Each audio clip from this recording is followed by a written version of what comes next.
I won't be blue always.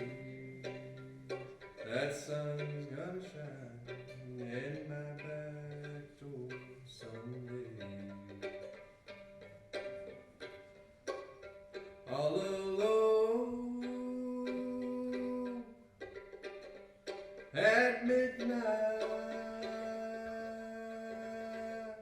my lamp is burning low.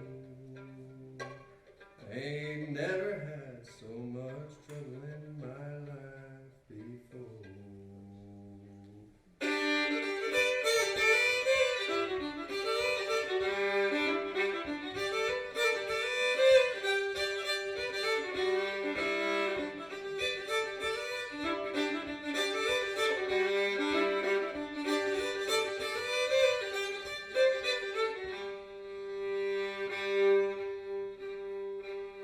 Going down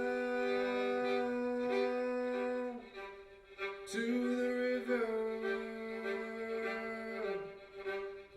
gonna wash my face and hands, leave my troubles on that river bottom sand. Trouble in mind, I'm blue, but I won't be blue always. That sun's gonna shine in my back door someday.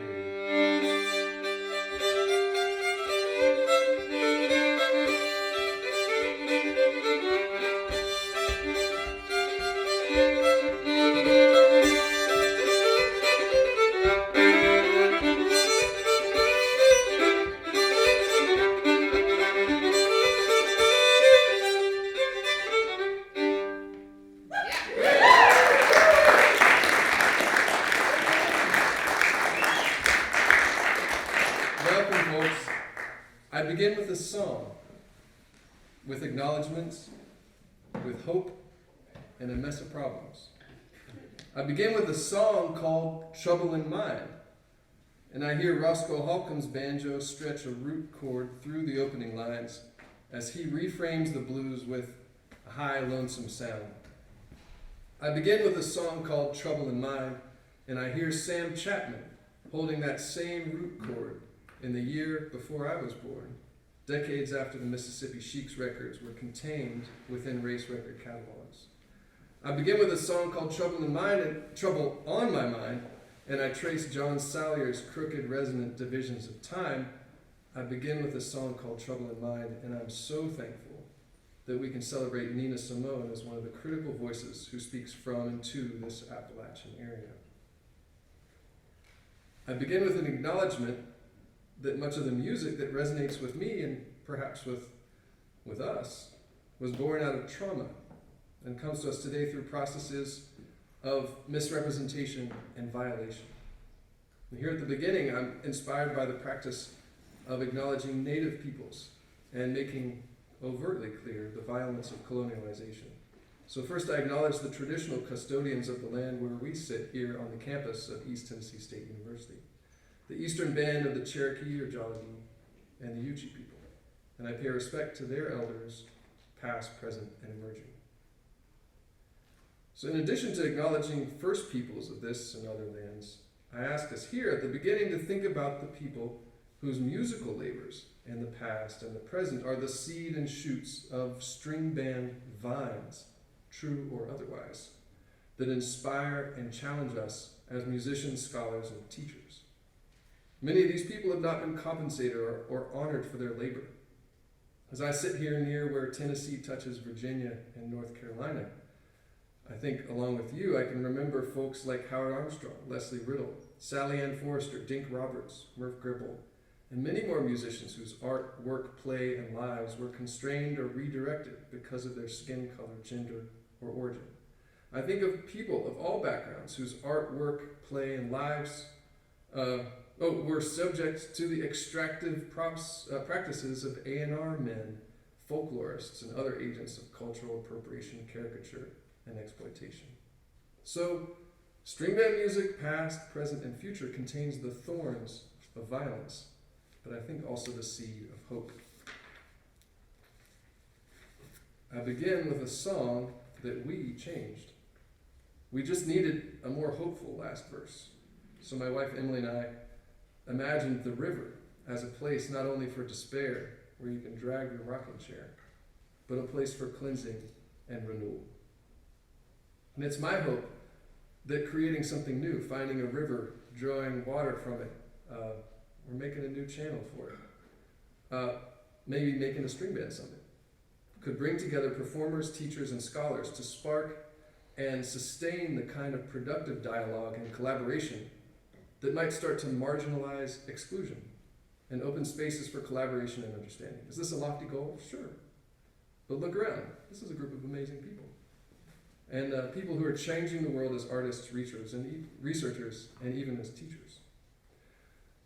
We might, if we put our shoulders to it, address two questions that trouble my mind and might be rankling in some of y'all's. First, what is a string band?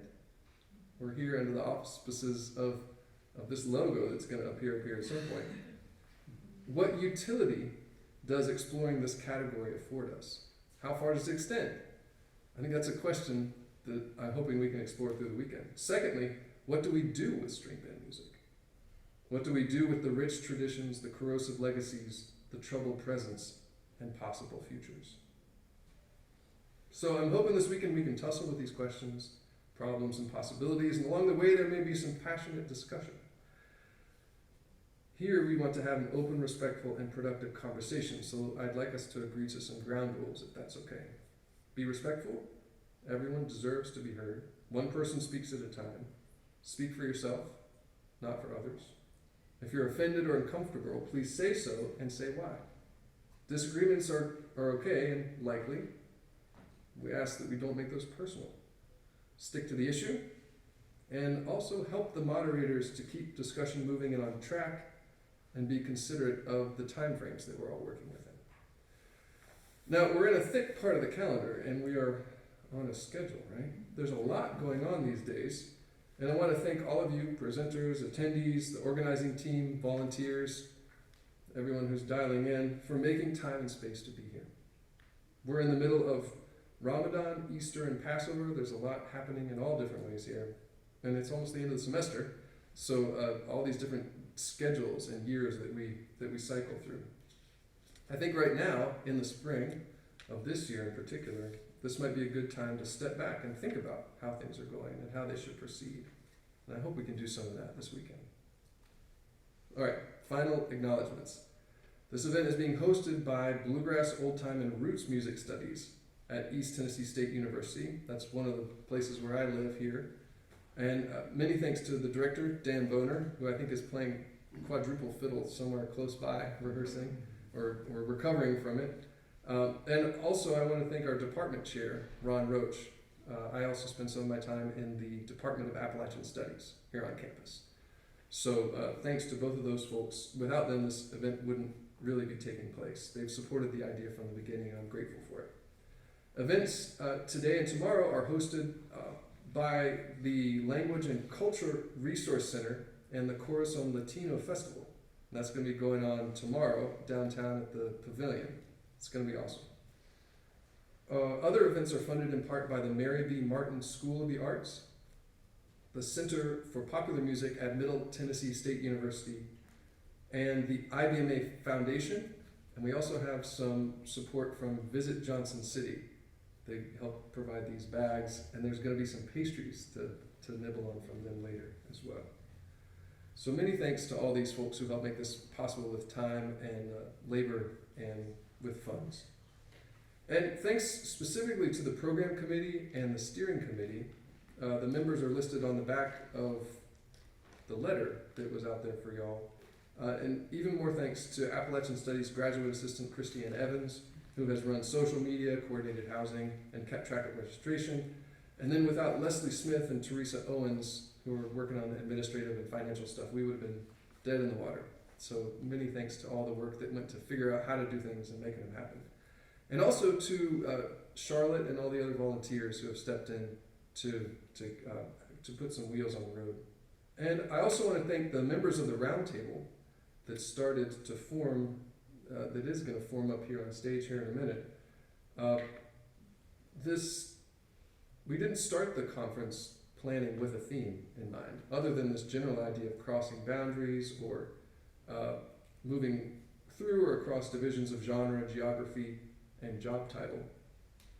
But as our organizing committees met, themes of inclusion and exclusion, sustainability, diversity, and equity have emerged as focus areas. And the roundtable session that's going to happen here in a second, the keynote kickoff, is a chance to bring out some of these questions that have come up and bring some of what we've been thinking about in our preliminary discussions to y'all and make it a little, widen the circle a bit there. And it's our hope that we can revisit these questions and themes through the weekend and keep this discussion going so that what we start today will continue into larger action, into the world. So that's all that's here. I think I may not have introduced myself. My name is Lee Bidgood, and I'm an associate professor here at ETSU. And I'm relieved that I could start with some music, because then the talking was way less nerve-wracking. I'm so glad that y'all are here, and I'm really excited about this panel coming up. So let's give them a round of applause as they start to come up. Thanks, folks.